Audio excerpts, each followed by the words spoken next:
अरे सुनो, आज तो बहुत अच्छी सुबह है। कल रात मैंने फिर से उस हवेली से अजीब आवाजें सुनी थी। मेरे पापा ने कहा कि वहाँ कोई नहीं जाना चाहिए। राहुल, तुम हमेशा उस हवेली की बात करते रहते हो। मुझे तो उसका नाम सुनते ही डर लगता है।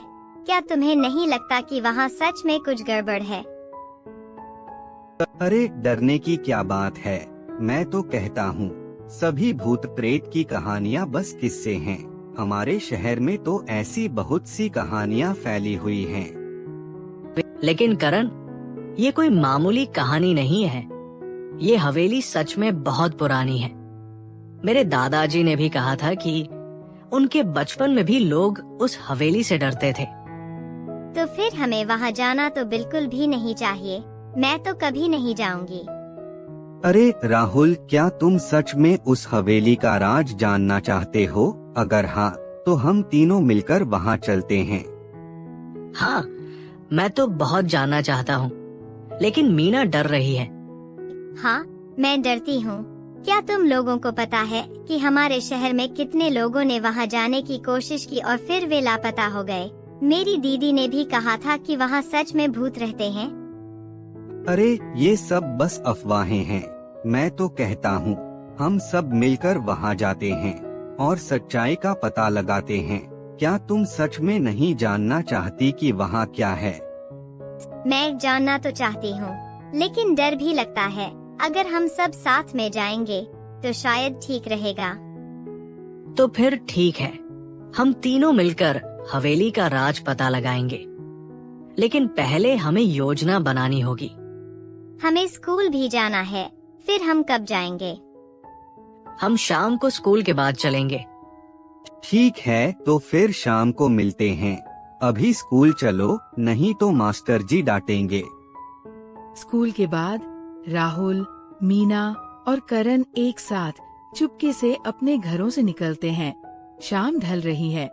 सूरज की आखिरी किरणें भी धीरे धीरे गायब हो रही हैं। आसमान में बादल छाए हुए हैं, जैसे कि कोई बड़ी घटना होने वाली हो। शहर की गलियां धीरे धीरे सूनी होती जा रही हैं। बच्चे हवेली की ओर बढ़ते हैं। चलो जल्दी करो, किसी को हमारे बारे में पता नहीं चलना चाहिए। मुझे यहाँ अब से ही डर लग रहा है। क्या हम सच में जा रहे हैं? अरे डरो मत, हम साथ हैं। अगर कोई भूत आ जाए तो मैं उसे डरा दूंगा। तीनों दोस्त शहर की आखिरी गली से निकलकर घने जंगल के रास्ते पर चल पड़ते हैं। रास्ता संकरा है। दोनों तरफ ऊंचे ऊंचे पेड़ हैं, जिनकी शाखाएं आपस में उलझी हुई हैं। पेड़ों की पत्तियां हवा में सरसराती हैं, जैसे कोई धीमी सी फुसफुसाहट हो रही हो। रास्ते में कभी कभी किसी जानवर की आवाज सुनाई देती है, जैसे कोई उल्लू बोल रहा हो या कोई चूहा पत्तियों के बीच से भाग रहा हो। कहीं कहीं पेड़ों की जड़ें रास्ते में निकली हुई हैं, जिन पर पैर फिसल सकता है। यहाँ बहुत अंधेरा हो रहा है। मुझे लगता है हमें वापस चल देना चाहिए। नहीं मीना, अभी तो हमने बस शुरुआत की है। हम साथ हैं, कुछ नहीं होगा। अरे तुमने सुना? वहाँ से कोई आवाज आई। तीनों दोस्त चुप हो जाते हैं। कुछ देर तक सन्नाटा छाया रहता है। फिर कहीं दूर से एक लंबी सी सरसराहट की आवाज आती है, जैसे कोई पत्तियों के बीच से गुजर रहा हो। अब मैं वापस जा रही हूँ। रुको, डरो मत, शायद कोई जानवर होगा। हम साथ हैं, कोई खतरा नहीं है। हवा में एक अजीब सी ठंडक महसूस होती है, जैसे कि कोई अदृश्य शक्ति उन पर नजर रख रही हो। आसमान में बादल और घने हो जाते हैं, जैसे कि बारिश होने वाली हो। यहाँ तो बहुत डरावना है। क्या हम अंदर जाएंगे? हाँ, हम यहाँ तक आ गए हैं तो अंदर भी जाएंगे, लेकिन साथ साथ रहना, अलग मत होना। हाँ, हम साथ हैं, कोई डरने की बात नहीं है। आओ चलो अंदर। तीनों दोस्त दरवाजे से अंदर कदम रखते हैं। अंदर की हवा ठंडी और भारी है, जैसे कि सालों से कोई यहाँ नहीं आया हो। दीवारें पुरानी और उखड़ी हुई हैं। छत से मकड़ी के जाले लटक रहे हैं। यहाँ बहुत ठंड लग रही है। और हवा में एक अजीब सी बदबू भी है। ये तो सच में बहुत पुरानी जगह है।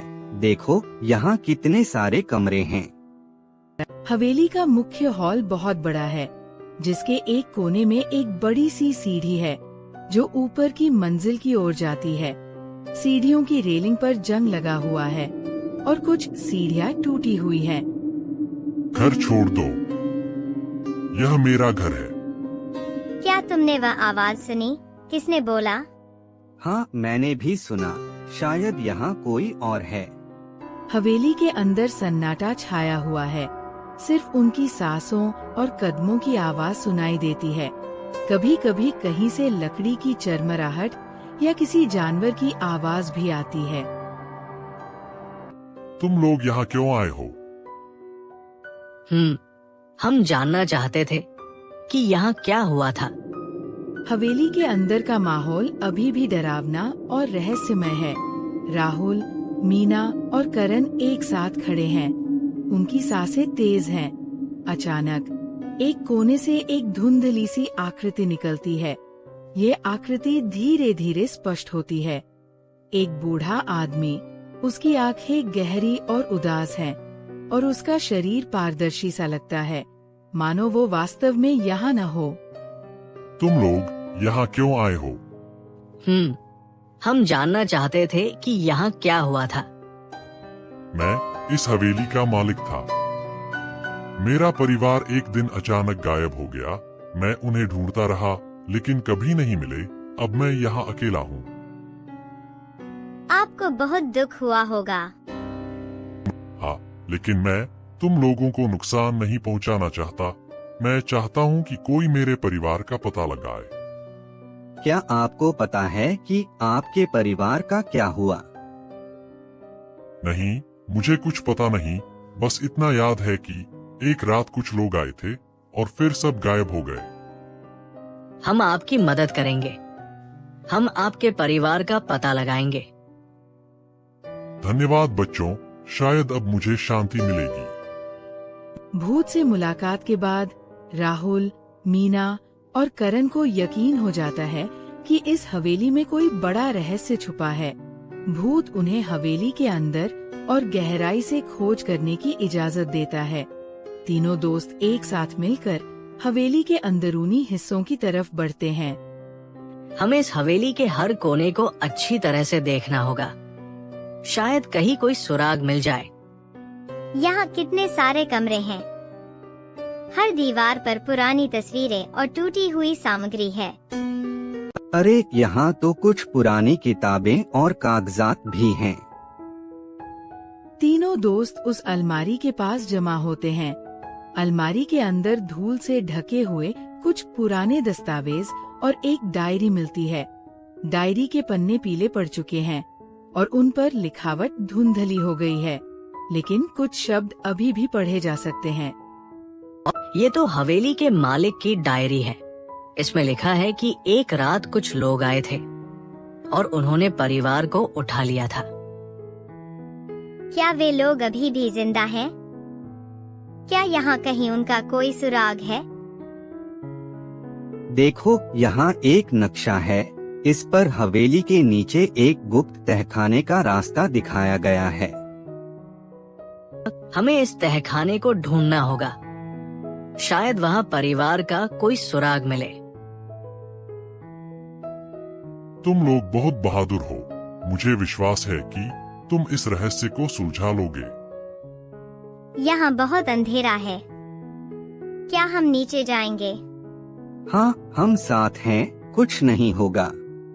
तीनों दोस्त सीढ़ियों से नीचे उतरते हैं। नीचे एक बड़ा कक्ष है, जिसकी दीवारों पर पुराने चित्र और प्रतीक बने हुए हैं। कक्ष के बीच में एक बड़ी सी मेज है, जिस पर कुछ और दस्तावेज और एक पुराना बक्सा रखा है। इसमें तो पुराने समय की कुछ चाबियां और एक पत्र है। पत्र में लिखा है कि परिवार को कुछ लोगों ने बंदी बना लिया था और उन्हें हवेली के नीचे ही कहीं छुपा दिया गया था। पत्र में यह भी लिखा है कि परिवार के सदस्य अभी भी जिंदा हैं और उन्हें बचाया जा सकता है। यह तो बहुत बड़ा सुराग है। तीनों दोस्त तहखाने से बाहर आते हैं और भूत को सारी बात बताते हैं। भूत की आंखों में आंसू आ जाते हैं और वह उन्हें धन्यवाद देता है। तुम लोगों ने मेरे परिवार को बचाने की उम्मीद जगा दी है। अब मैं शांति से जा सकता हूँ। अब तीनों दोस्त नक्शे की मदद से तहखाने के अंदर जाते हैं। तहखाने में एक गुप्त कमरा मिलता है जिसमें जमींदार का परिवार बंद है। परिवार के सदस्य कमजोर और डरे हुए हैं, लेकिन सुरक्षित है। तीनों दोस्त मिलकर परिवार को बाहर निकालते हैं और उन्हें अस्पताल ले जाते हैं। हमने सच में उन्हें बचा लिया। और हमने हवेली के रहस्य को भी सुलझा लिया। हमने सच में कुछ बड़ा कर दिया। और हम सब मिलकर हमेशा ऐसे ही रहस्य सुलझाते रहेंगे। अगले दिन पूरा शहर बच्चों की बहादुरी की बात करता है। अखबारों में उनकी तस्वीरें छपती है और सब उनकी तारीफ करते हैं। हवेली अब डरावनी नहीं रहती। और अधिक इस तरह की कहानी के लिए चैनल को सब्सक्राइब करना ना भूले।